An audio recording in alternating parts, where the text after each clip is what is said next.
and happy Saturday. We are so happy that you're here today. My name is Bea, and I would like to start by acknowledging that Richmond is located on the traditional and unceded territory of the Coast Salish people. So we are guests in this territory, and for this we give thanks. We would also like to give thanks to Richmond Nature Park. They are amazing in supporting these drawing sessions. And yeah, we thank everyone behind the scenes. Today we're celebrating diversity. Is Within the context of the Pride Week celebrations, we're celebrating diversity, we're celebrating relationships between different animals in nature. And in this session, we're going to learn about the hummingbird and how he pollinates flowers and how flowers help birds because they get all the food from the flowers, the nectar, and the birds help the flower because when they get all the food, they're helping the flower get pollinated. And this is something incredible because I didn't know that birds could be pollinators. So this is very interesting. So today I haven't printed out to save some paper, and I have an electronic device here. So I will make sure that is always on screen so you can see the reference images that I'm going to be using. And in terms of materials, I have a bundle of color pencils that I have assorted that I found around. Anything that has color will do. I also have a ruler just in case. I have a sharpener, I have an eraser, and I have a 2B pencil and a non-photo blue pencil, that any blue will do. And just the housekeeping things, if you have any questions or you would like me to go a little bit slower or repeat something, please let me know. I'm here for you. So use the chat where I am putting a smiley face now, and everyone will see your question and I will read it and I will try to answer it best I can. Or if you want me to repeat a part of the drawing, please, that's very important. Tell me so we can draw it together. So the hummingbird, the photos we're going to use today as a reference are by our local photographer. And I'm going to just write here the name because it's good to ask permission for photographers to use their beautiful photos, and they grant us permission. So it's Mike Fassel, and he took beautiful photos of hummingbirds pollinating flowers. So I would love to use these photo reference for our drawing. And then I'm going to show you other photos because I would like to use a different flower that hummingbirds like a lot.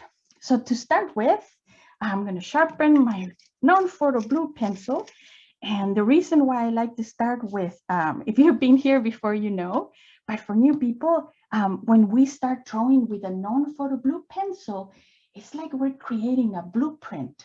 We're creating a X-ray vision drawing that no one else will see once we're done, but it would help us build the proportions and the structure. So the first thing I notice is the little head looks like a tiny oval, and the body looks like a bigger oval. And then the tail is like a tiny triangle. So I'm going to try to do this on my page. And because I would like to put the flower here, I'm going to leave some room, and I'm going to start my bird over here. So I'm going to start by making, and I'm going to see the screen, and if it's too bright, I will lower the lights a little bit so you can see it. There we go. So I'm just going to start making a circle for the head. And I don't know how to make circles without making a lot of lines. So you can make as many lines as you wish. And still a little bit too bright. So let me lower the light a little bit. Hopefully I'll do my best so you can see well. This is going to be my circle for the head. It's so nice that you're all joining. I see more people joining in. So we just started, and we're going to draw a circle for the head. And with our X-ray vision blue, non-photo blue pencil, I am going to make an oval that cuts a little bit into the head. And as you notice, my oval is facing this way. I could have done the body like this, but in the photo reference that I'm using, it's as if there's like an S. Do you see that? Like an S shape. So I want to make sure that I follow that S, even when I'm doing these very, very simple circles and ovals. For whoever has joined recently, we're using the chat for any questions, and I'm keeping an eye on it so we can all help each other. And if you want me to slow down or repeat something, you just put it on the chat.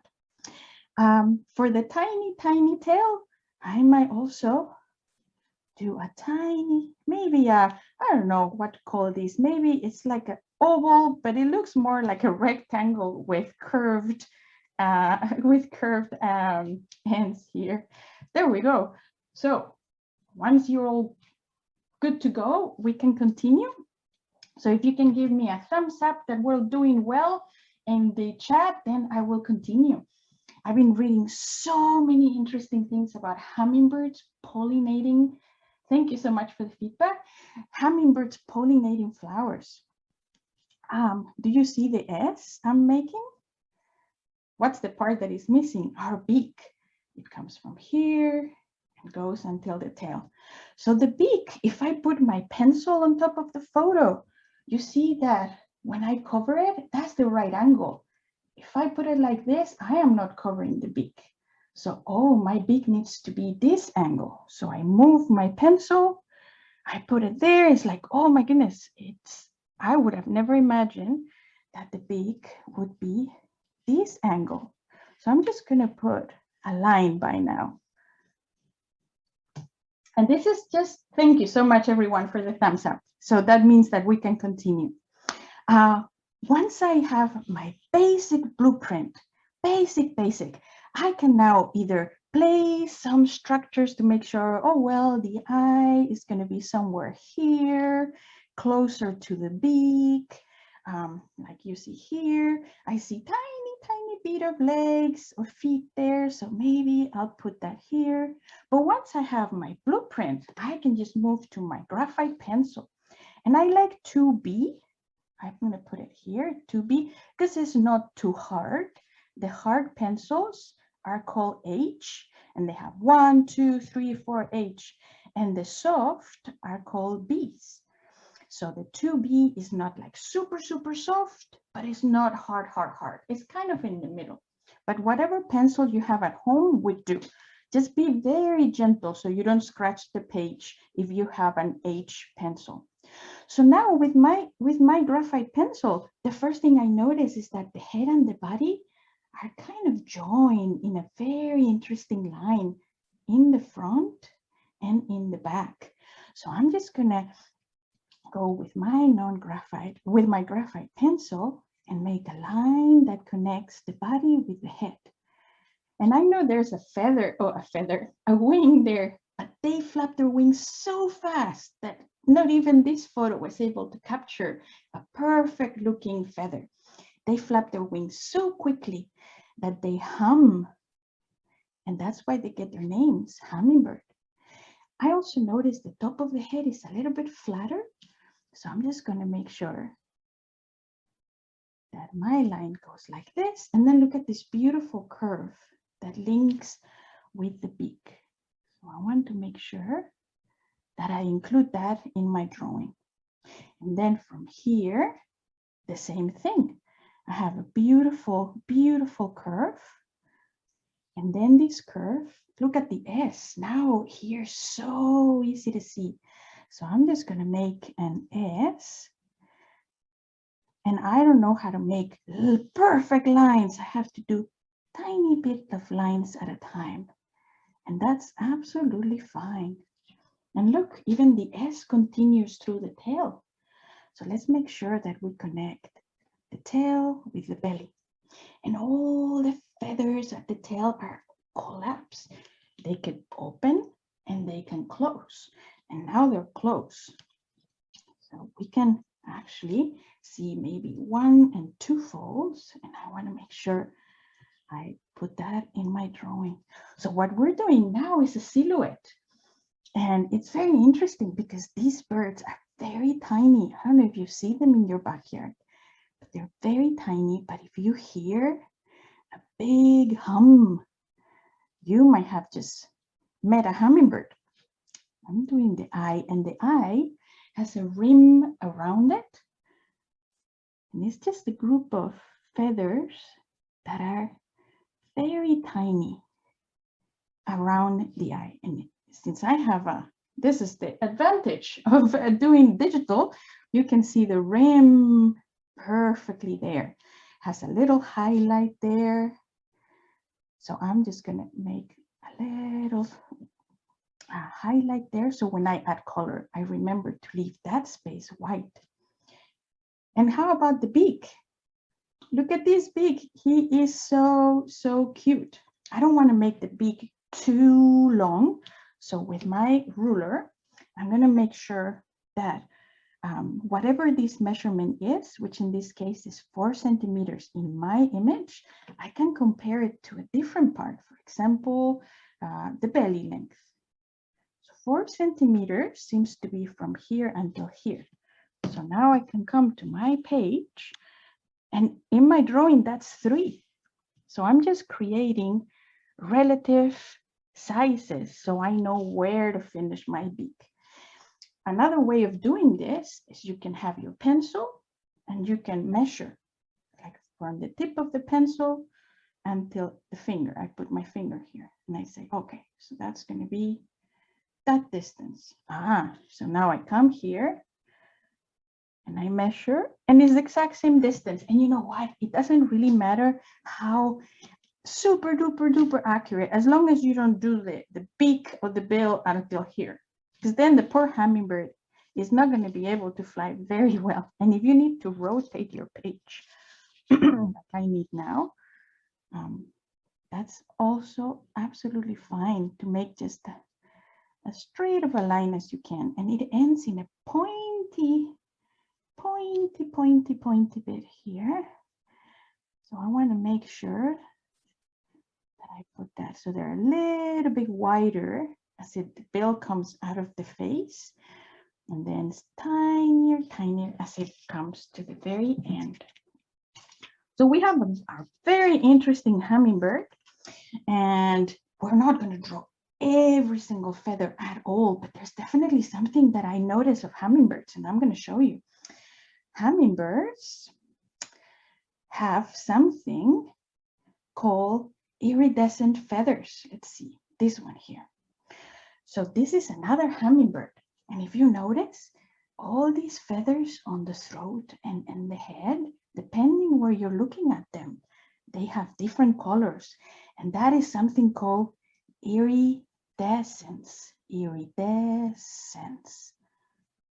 So I don't see that in this photo that I was using it as a reference, but I have other photos by the same photographer that show that iridescence. And I would like to put that in my drawing, like this guy here. It's a little bit dark, but we'll manage. So all these feathers, maybe this is a female and maybe she doesn't have feathers, I wonder. But they would have some feathers at the top and in the throat and maybe near the eye. So let's put those, shall we? These feathers that are here have names. The feathers that are on the throat are also called the gorget. And English is not my first language, so if this is pronounced differently, forgive me. Throat or gorget. And these feathers are very interesting because they come from under the beak or bill.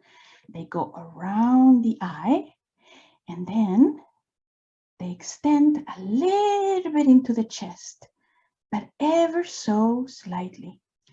And if you see what I just did, I just made C's that come from the beak under the eye and close right under the beak. And then we have our gorget. And then we put these, they look like scales, like if it was a fish. It looks, I'm going to write it down. It looks like scales of a fish, because they truly, when I was reading about hummingbirds, it looks like I was drawing a mermaid. So to draw these scales, we're going to use these lines that we have used, and we're going to just make like tiles of a house. Do you see what I'm doing? And this could be just drawing W's, really. But the trick is that we need to finish these scales where the other ones ended, so they overlap. Do you see that? So we have all these feathers. Maybe I could use another one here. That's why I have my friend, the eraser. And you know what? In nature, things are so diverse that it doesn't really matter if we all have the same drawing. So I'm going to continue drawing more of these feathers that overlap. And as we get closer to the beak, they also get a little bit smaller. Doesn't it look like a mermaid? Ah, it looks like a mermaid tail to me. They also have some of these iridescent feathers at the top of the head. And these comes from here. And we are going to go on top of the eye. And again, continue like this. And you know what? I'm going to break my headlines a little bit and add a couple of nice feathers. I hope you're doing fine. I'm so happy that you're here today drawing with me while all the rain is happening outside. We needed all that rain. Let's do more of these tiny scales. And the fun part has just begun. We just make semicircles and we make sure that we follow the shape that we created, and they look like scales. These are the only feathers we're going to draw in detail, I promise. But they're so gorgeous looking that I didn't want to miss the chance. And maybe hummingbirds, if you see them perched on a hummingbird feeder, you also get to see a tiny bit of these feathers as well near the eye. And those are the only feathers we're going to draw in detail. I totally promise you. But does it look like a medieval soldier or like a medieval soldier? Wow. So I'm going to continue with the beak, and the beak, all these feathers join the beak, and I almost see the beginning of the beak there. And he's a very happy hummingbird. So I'm going to make sure that I make the beak ending in a little bit of a smile there. And he also needs a nostril to take all the air in. And this is our very complicated head of the hummingbird. The rest is going to be so much easier. The thing I noticed on the photo I'm using as a reference is that definitely there's more color on the back than in the front, even on the other hummingbirds. So we're just going to do a little tiny line with my graphite pencil, and it's just going to be M, M, M, M, M, M, M, M, M, M. I'm not even going to go into detail because I'm going to add so much color in a second. Maybe I can add a little of a detail of a couple of feathers here and there. But just, you know, we suggest that there are feathers there. That's pretty much it. I'm not going to draw every single one of them. But look, there's a tiny fluff here of feathers. And these are feathers that I want to definitely include. And to do that, because they're around here, I'm just going to do maybe M, M, M, M. Just a little bit of an M. We use M's, we use W's, we can even use, I don't know, what shape is this? But we can use all these lines to add a little bit of texture into our hummingbird. And let's add a little bit of feet. Did you know that hummingbirds have very short feet, and they're so short that the poor hummingbirds, they cannot walk? I know, they just perch and fly.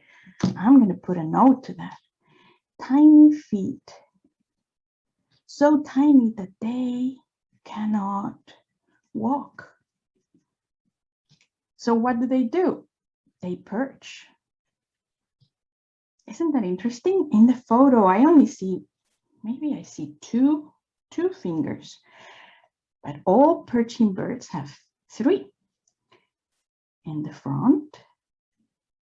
So I'm just doing 3 fingers there and 1 tiny one in the back. If it's too big, you can make it smaller, but I just made it a little bit big so we would see it. And then I would very much like to add a little bit of suggestion of the wings. And when I look at the wing, I see it's like a triangle here. So I am not going to add detail, but I'm just going to put like a triangle with a curvy thing here. Maybe I could have done this with a non-photo blue pencil, but I'm okay with that. And then for the other one, it has different shape. It is more like, it's more like this. And I'm going to color that so I don't worry too much. And I'm going to add a little bit of fluff, because it's a very puffy bird. If you've seen them in winter time, they get super puffed. Let's see if in one of the photos we can see in the winter. Let's see. I have, this is at the winter time. And if you see this hummingbird, he's super puffed up.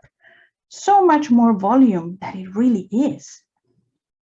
You see the tiny leg there. He looks very handsome. Very handsome. Let's go back to our bird. And he's pollinating flowers. And how does he pollinate flowers? Well, he has a very long tongue. And I'm going to show you the tongue of a hummingbird by the same photographer. Do you see that? That's not a worm. That is a long tongue. And guess what? At the end of the tongue, and I'm just going to do a drawing here. At the, oh, this is for the flower. So let me put it here instead. At the end of the tongue, so the tongue first comes out like this, right? Out of the beak. And then, guess what happens? It splits in 2.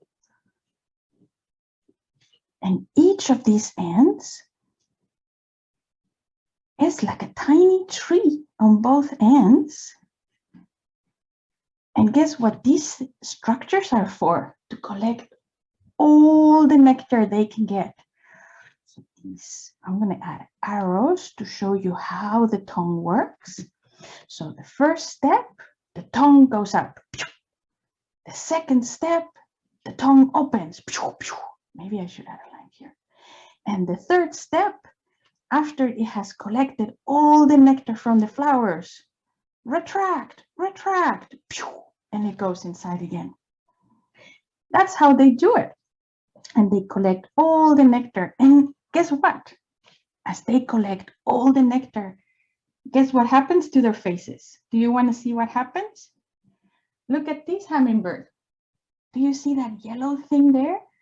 Yes, he got a good drink of nectar, but also he got pollen. So when the hummingbird is eating all this nectar, and I'm going to just put nectar here with drops, he's also jumping from flower to flower. And guess what? Pollinating flowers. Isn't that amazing? Because I didn't know, I knew bees could do that. And I saw the sacs in the bees' legs, but look at that guy. Look at all the pollen. So we're going to add a little bit of coloring to that as well. But the flower I would like us to draw today is this flower.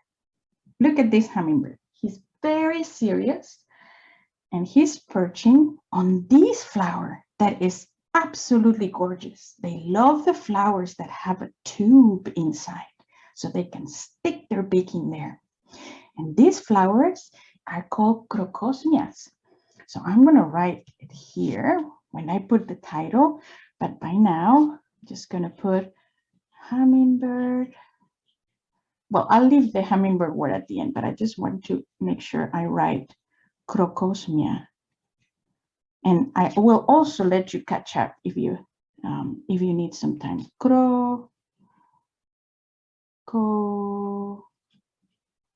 I like to have fun with my titles. And you can Later, if you do the letters like this, you can color the letters. Crocosmia. So at least you can see it now. How did you learn about the tongue? Oh, well, Google is awesome. That's one of the questions I got. How did you learn about the tongue? Because I was curious. I saw the photo that this photographer took, and I'm like, but how do they collect all the nectar? And I Google hummingbird tongue, and I got this incredible microscopic photography. And well, I don't even think it's microscopical, but yeah, they had enhanced the image so much that you could see these two ends. And I was just like, what? Imagine that you get a kiss by a hummingbird, how that would feel. So that's how I learned. Sometimes I don't know most of the things, but I like searching for them and finding the answers. So look, now he's not perched and he's drinking. Oh yeah, he's just like, this is a back view. So I would really, really like to use one of these flowers for our example. And I really, really, really like this flower because it's tubular, and I personally like it a lot. It's facing that way, but we're going to make it facing that way. So I'm going to change to my non-photo blue pencil again. When drawing a flower, flowers are very, very interesting, and there's so much diversity. Maybe we can draw this one here. So don't worry about making exact because they're so diverse.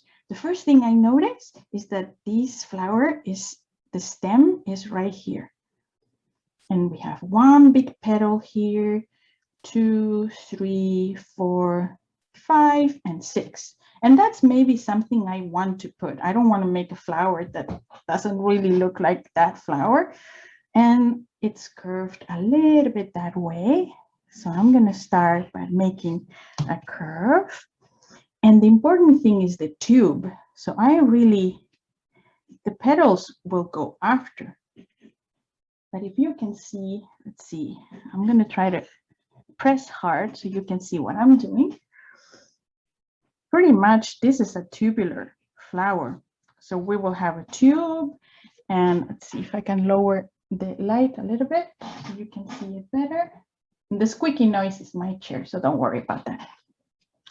And then these petals, and the petals, I'm not really going to go with the non-photo blue and do much, but at least I want to make sure that they're going to be that tall, and they're going to be this wide.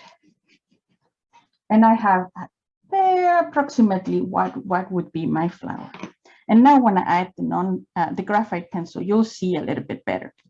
So I have a little bit of a structure here where the flower comes. I'm sure this is the bud that had 2 little openings there. I'm going to zoom this in so you can see it better. This is going to be fun to color. Let's see the time. We're doing very well. And then we have the tube, and it's a little bit thinner. If you look at the flower here at the tube, it's a little bit thinner there. And as it gets into the flower, it widens.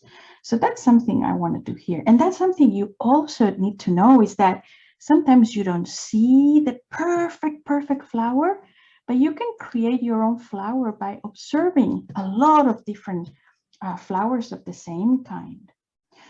Now, I'm going to make sure I start adding the petals. So that's going to be the opening of our flower. And I'm going to use the eraser. I know that, but that's okay.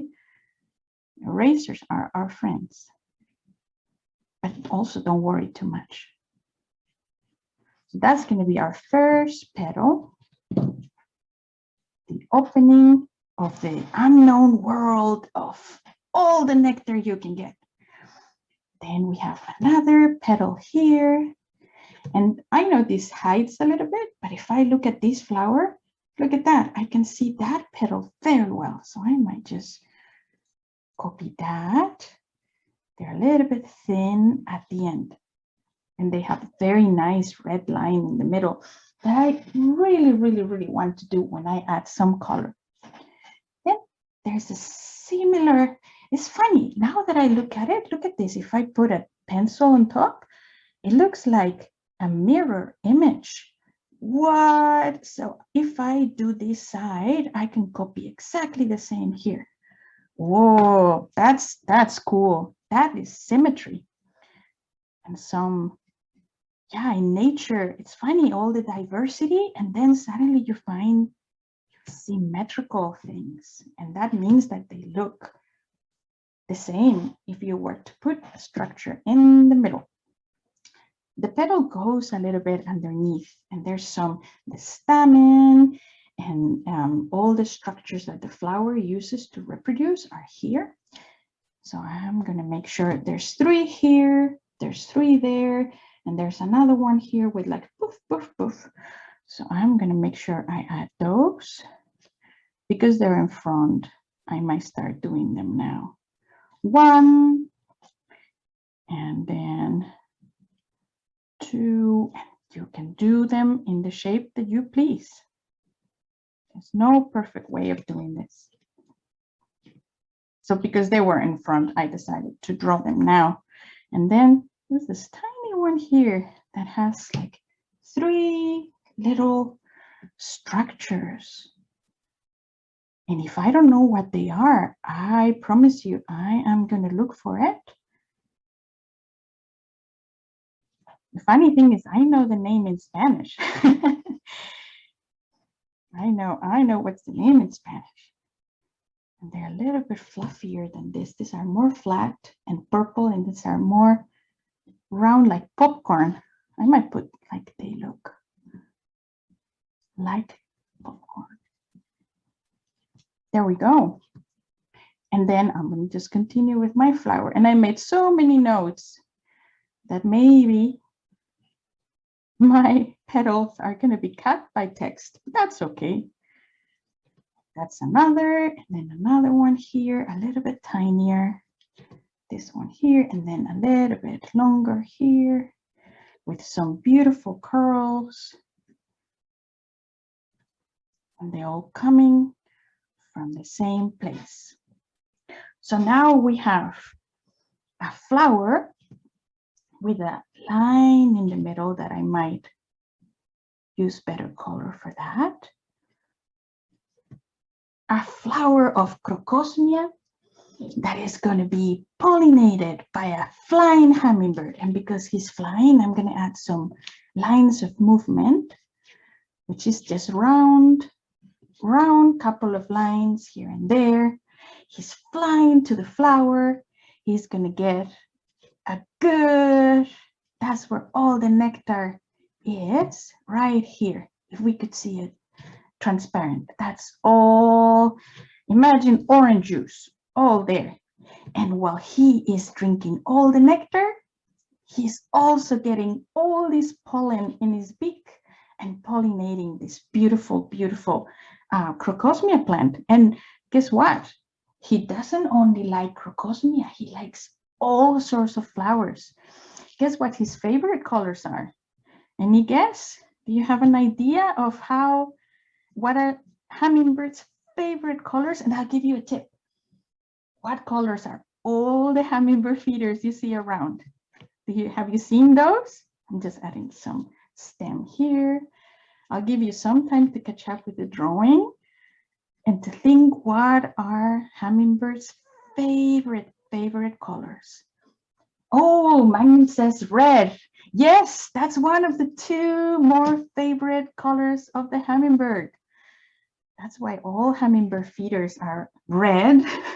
And the other one, and I'm going to switch to my color pencils in a second, because they like red, yellow, green, or red. We have so many suggestions. You're all right, because guess what? They love red. And they like a color that is made when we mix yellow and red. And that is, you're absolutely right, orange. So I don't have an orange, but I can make it mixing red and yellow. So their favorite colors are these. So Guess what? The crocosmia is super, super, super lucky there. Did she think I want to be red and orange so all the hummingbirds come? What do you think? So I'm going to have a lot of fun with my color pencils. I think we have our main drawing. We have, I believe, the hummingbird name for the very, very end. But I'm going to start adding color, and I'm going to put back the image of our hummingbird that was this beautiful green. So I'm just going to start very lightly, and you will notice that I'm holding the pencil a little bit different because I use the pencil like this when I'm drawing, but when I'm adding color, I do it like this. And guess why? Well, when I'm drawing, I use the pencil to make lines. But when I am adding color, if I tilt the pencil, look at these.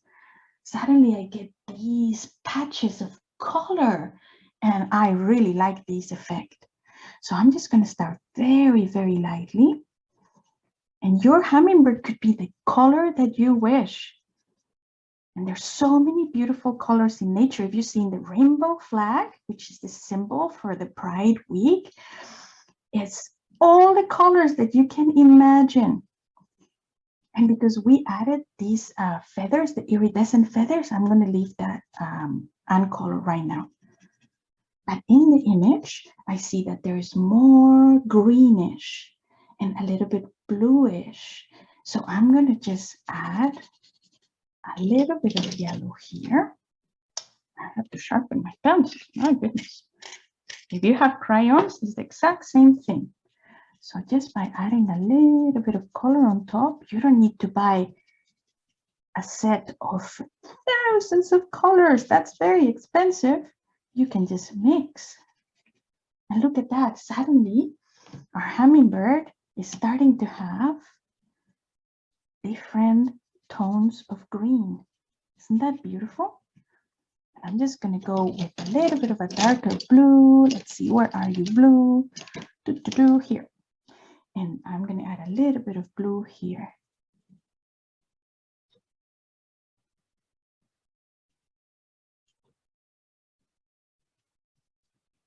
Another thing that I learned about the hummingbirds is that they stick the tongue out. And I'm going to write that down. I forgot to write that down. 13 times a second. What? I try to do 13 times a second, sticking my tongue out. Do you want to try that together? Okay, so while you're drawing and coloring, try to stick in and out your tongue super, super fast. I cannot do 13 times a second at all. I'm just adding the same colors, but a little bit. And look at this, we have this iridescence in the plumage of the back. And what about these? Well, let's go back to the other photo, because look at this. Even though it's a profile photo, we're going to use the same colors. Look at those purples and the red and the yellow. So I'm just going to start with maybe a yellow. And I'm going to start with a yellow here on top. And don't worry too much if the graphite starts to mix a little bit. That's okay. If it was a 8B, it would be a little bit muddy. So I'm just adding a little bit of yellow. And now I'm going to create a rainbow of colors. So I'm going to prepare my yellow, my orange, my red. Let's see if I have a purple. Yeah. So if you have these colors, great. And if not, we can make them. So don't worry about it. But these are kind of very basic. I think you should be able to find them. So what I'm going to do is I'm going to start with the orange, a little bit into the face. And then I'm going to change to red, which in my case needs a little bit of sharpening. We're doing very well with time. Whoops. I sharpened it so badly that it broke. Ah. Hey, sharpener, behave. Okay, well, it didn't do a very good job, but it's okay. So I'm just going to add a little bit of the red here. And then I'm going to add the purple. Whoa, and suddenly our hummingbird has a beautiful rainbow of colors. I'm going to do the exact same thing on the top. And this is the same. I'm going to start yellow closer to the beak, and I hope you can see it well. And maybe I'll hold it like this because I have to paint inside each. There we go. Oh, there's a little bit of shadow, so I'm going to put the light a little bit there. Sorry about that. And I'm going to put a little bit of orange. And then I'm going to put a little bit of red with a very badly sharpened pencil. And then a little bit of purple. And look how dark this purple is. It's almost like wine color, like very dark purple. I think the name is burgundy, and I have a very dark purple here. So let's see if I add, yeah, a little bit of dark, dark, dark. And then remember the eye? Well, the eye, if I go back to the image that we first started with, remember that beautiful highlight that we had there? I'm going to paint my eye and leave a little bit of that highlight. So now it's not only a very happy hummingbird, but it feels alive. That's a trick. Almost leave a little bit of a white in the eye. And the rest is gray, a little bit of a gray. So I don't like using black for grays. I like using like a blue, a dark blue. So I'm just gonna go with the blue for the belly, and look how it's on shade. So it's gonna be a little bit darker as we get into the bottom, a little bit darker under this kind of helmet looking structure. I'm just going to add a little bit of blue. There we go. And then maybe these M's, I'll just put them with a little bit of blue. So I noticed that the beak, that's a little bit black. So I have to be very careful with the black. I don't know if I should sharpen it. I don't know if it's my problem, is my sharpener or my, oh, there it goes. So I'm just going to go very, very light, even holding it like this. I'm going to be very, very careful because black is very difficult to, once you get the black on the page, it's very difficult to build color. So make sure that whatever you do with the black, you start very, very smooth. I may need to rotate the page. There we go. You can move it. Yeah, so I just want to give it a little bit of tone, and maybe into the body, but very ever so lightly. And then maybe with a brown, I'm going to add a little bit of color into the legs. And things that are on top of other things are lighter. Look at the shadow. Do you see the shadow there on this hand? So that's why I am putting a little bit of darker colors on the back legs. And there's definitely a little bit of shadow on the lower beak. And I'm super happy with how this hummingbird is looking like. And then what are we going to do with this like super high speed motion wings? Well, I think with the brown, I am going to try to just like, when this happens, so even if you hold it like this and you get lines, you can try on the side of the paper. There we go. It's just that the lid needs to be a little bit dull. There we go. And I'm just going on top because it's a high speed movement. So I don't worry too much about, maybe there's a little bit of a break here. So if I hold it like this, and they really hum. The first time I heard a hummingbird, I thought it was a gigantic bumblebee. But no, it was a very friendly hummingbird that came to say hi because I was wearing a red hat. And he thought that I was a flower, or that I had a flower on my head. Can you believe it? So I was very glad to meet him. And because the wing is attached here, I'm just going to go a little bit darker here. And because the wing is attached there, the same thing. So we have a high-speed flying hummingbird, and it's now 10:44, and we have just enough time to add some color into our crocosmia. And I'm just going to put the image again here, and it's just this beautiful, beautiful flower. It's this very light green. So I'm going to start with a little bit of a, light, very light green. But I don't have exactly that color, so I'm going to add some yellow.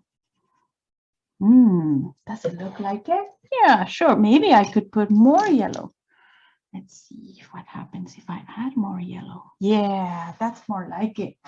And then I don't see the tube, but it becomes orangey. So maybe, you know what, I'm going to cheat, and I'm just going to make the tube here, because I really like to see that transition from these very light green, orange, and red. So I just added a part into our drawing. And I was just basing my drawing on the things that I'm observing.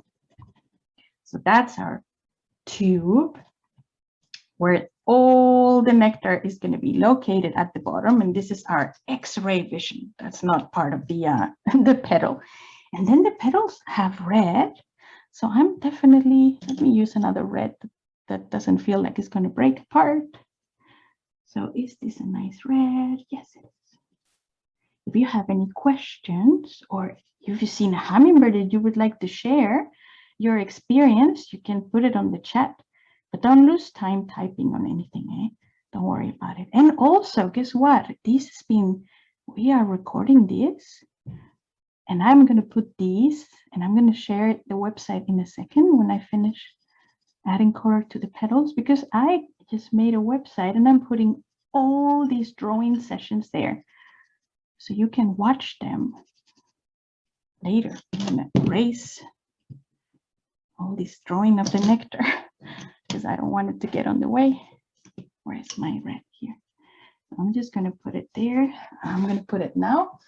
So you can find the recordings here in this website that I made, and they're free and you can watch them. And I have other projects during the winter time. I made a lot of drawings of objects that were around the house, so you can also see those. I changed to a different red that is a little bit more of a pinky red, because I really like how these flowers get a little bit darker in the middle. So I want to make sure my drawing has that. There we go. And I'm just being very imprecise, really, because, you know, sometimes things look better when you're just thinking less and just put it on the page, and however it comes out, it's going to be amazing. Because guess what? Because you made it.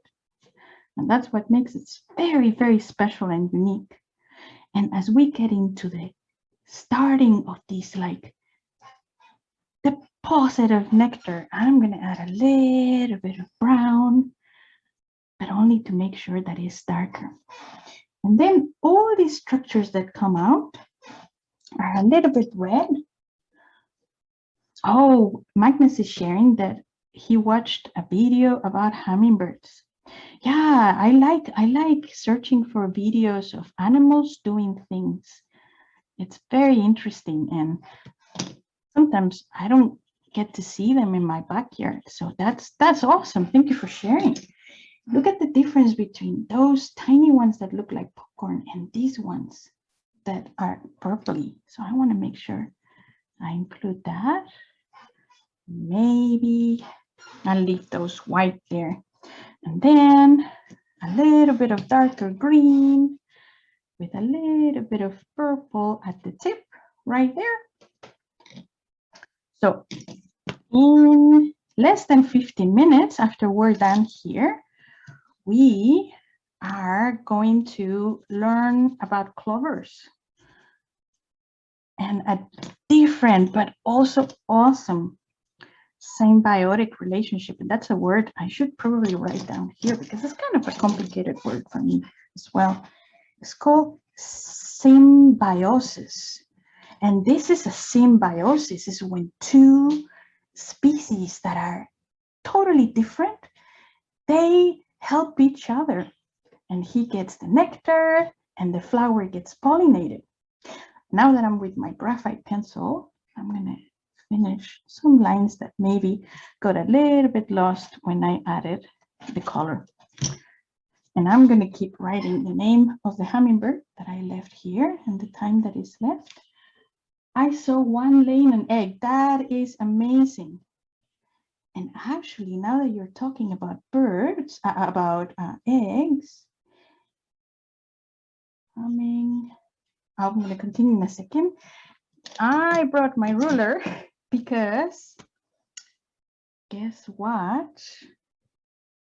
I am measuring here. I have it written down that in this tiny square, in real life, I could fit a hummingbird egg. That is the size of a hummingbird egg, and they're very tiny, and they're a little bit maybe orangey, pale orange, pale white. That's the real size. So this is the real size of an egg. So imagine how tiny and precious these are.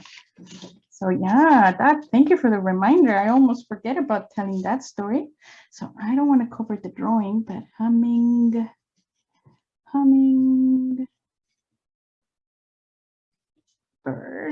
Maybe I'll twist it like this so I let you see. Hummingbird.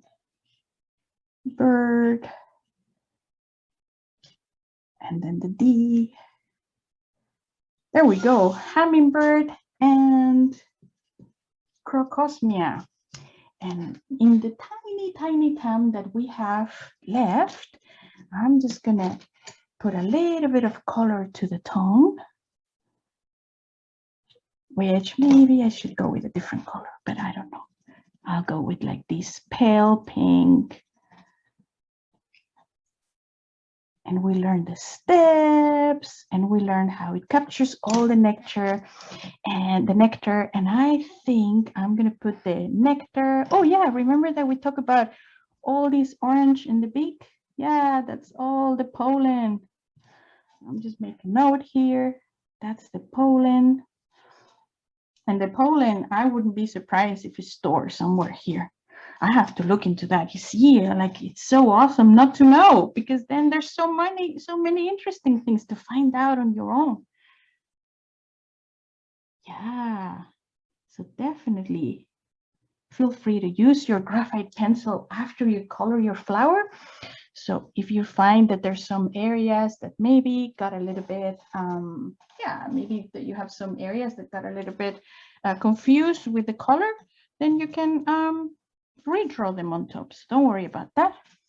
And guess, as a very last amazing detail about hummingbirds, when you see more than one, and I'm going to put here, you may have seen this symbol, more than one hummingbird, guess what the name of that is called?